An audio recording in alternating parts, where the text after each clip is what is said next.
In this video, I'll show you how to create an Outlook account quickly and easily. First, make sure your mobile data is turned on. Avoid using Wi-Fi if possible. If you want to use Wi-Fi, connect to a VPN first, then continue with the process. First, open the Chrome browser on your device and go to Outlook.com. Now tap on Sign In. Now tap on Create One.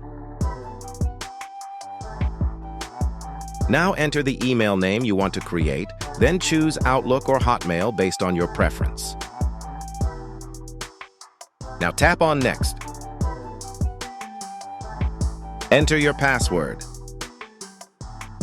Now select your country from here, then enter your date of birth.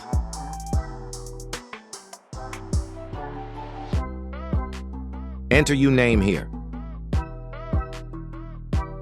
Now tap and hold here to complete the human verification.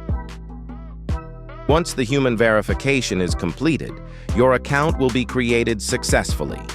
So that's how you can create an Outlook account easily.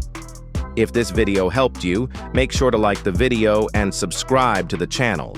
Thank you.